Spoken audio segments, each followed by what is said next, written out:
एक गरीब कूड़ा बीनने वाला बच्चा निकला मैथ का जीनियस। दोस्तों, दुनिया का सबसे बड़ा फासला अमीर गरीब का नहीं, भूख और सपनों का होता है।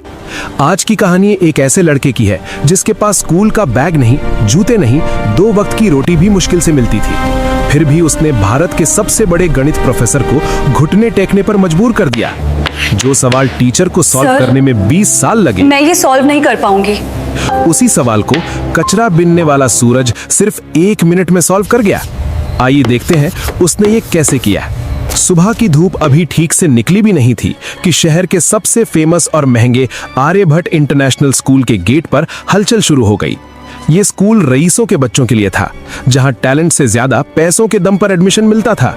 बड़ी बड़ी गाड़ियां रुक रही थीं और एसी कारों से बच्चे उतर रहे थे। उनके कपड़े चमक रहे थे, उनके जूतों पर धूल का एक कण भी नहीं था। लेकिन इसी चमक दमक से दूर स्कूल की दीवार के ठीक बाहर कूड़े के ढेर के पास एक 12 साल का लड़का खड़ा था। उसका नाम था सूरज। सूरज का हुलिया ऐसा था कि लोग उसे देखकर मुंह बना लेते थे।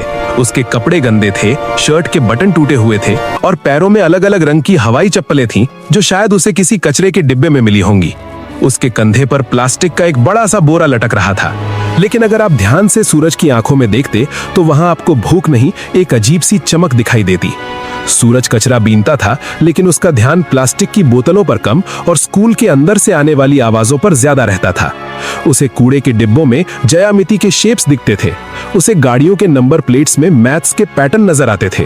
वो कभी स्कूल नहीं गया था, लेकिन ऊपर वाले ने उसे एक ऐसा दिमाग दिया था जो कैलकुलेटर से भी तेज चलता था। आज स्कूल में माहौल कुछ अलग था। 12वीं क्लास में सन्नाटा छाया हुआ था। क्लास में प्रोफेसर दिग्विजय सिंह आए। दिग्विजय सर शहर के सबसे सख्त मैथ्स टीचर माने जाते थे।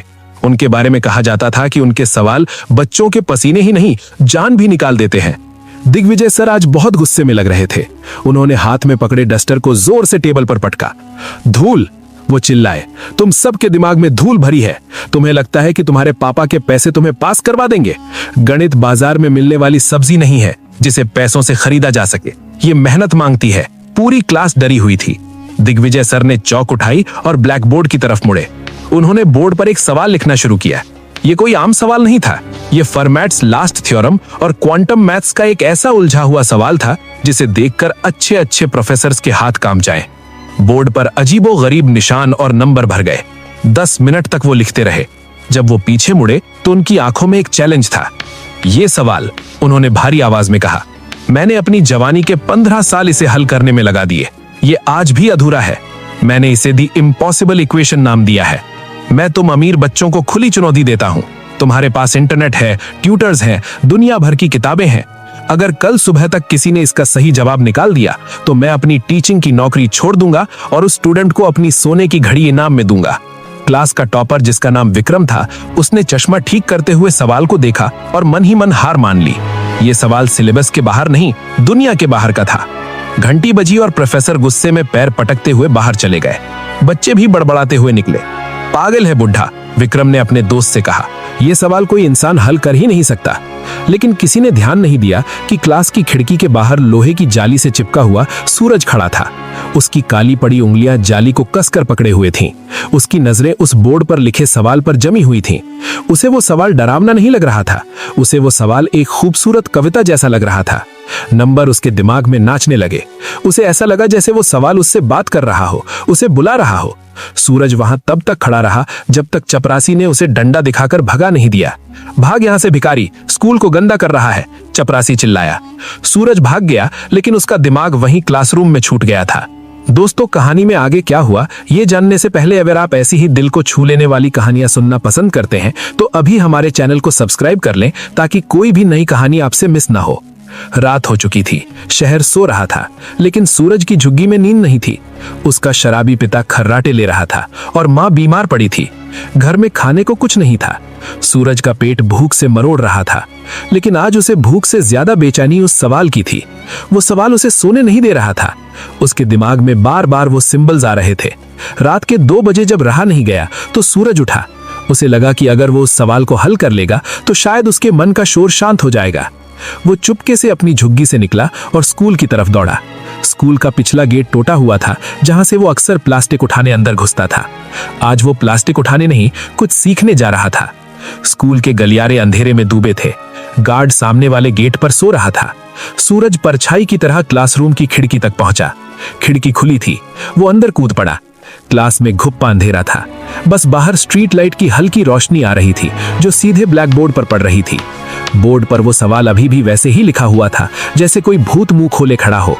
सूरज धीरे धीरे आगे बढ़ा। उसके पैर कांप रहे थे।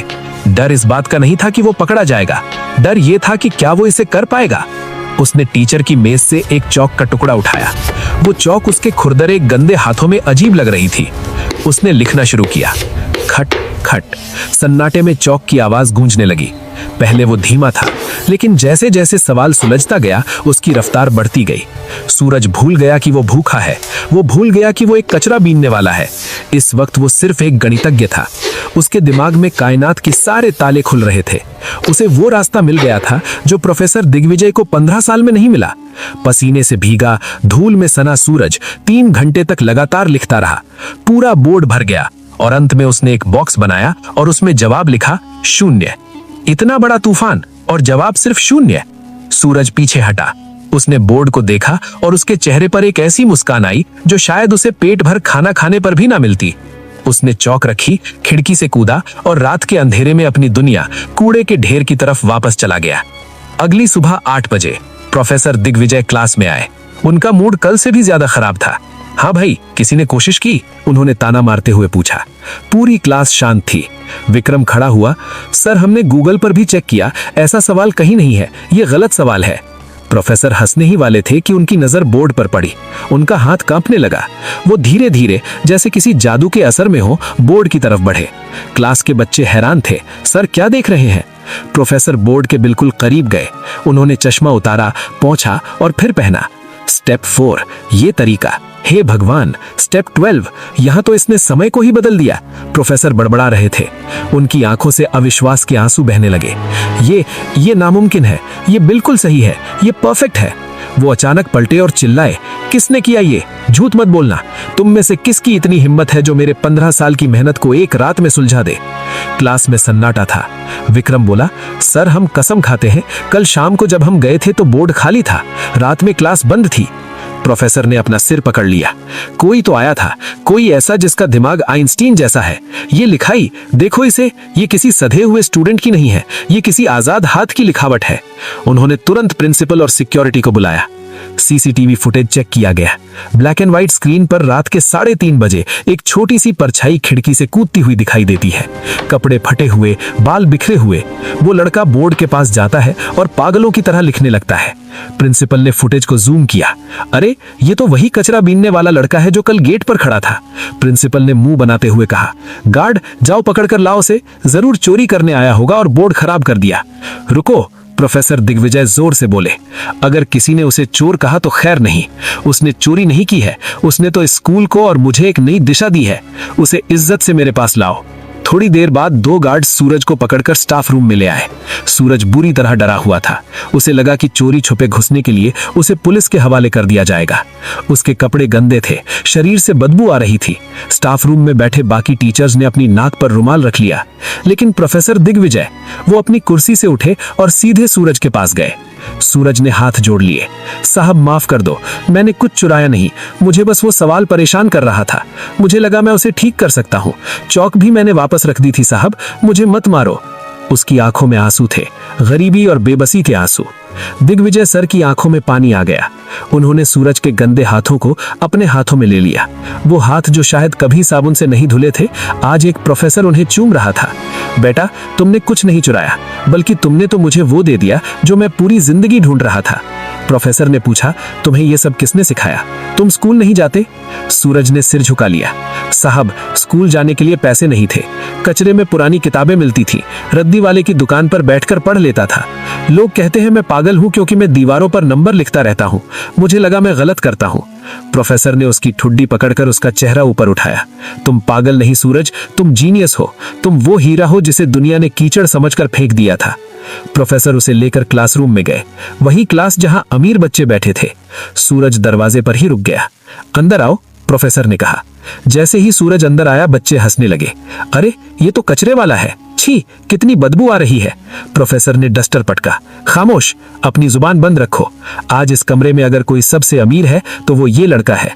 तुम सबके पास पैसे हैं, लेकिन इसके पास वो दौलत है जो बांटी नहीं जा सकती। प्रोफेसर ने चौक सूरज के हाथ में भी। सूरज, क्या तुम इन्हें समझा सकते हो कि तुमने वो आखिरी स्टेप कैसे किया? सूरज ने कांपते हाथों से चौक पकड़ी। पहले उसे डर लगा, लेकिन जैसे ही चौक बोर्ड पर चली उसका डर गायब हो गया। वो समझाने लगा। उसकी आवाज में भरोसा था।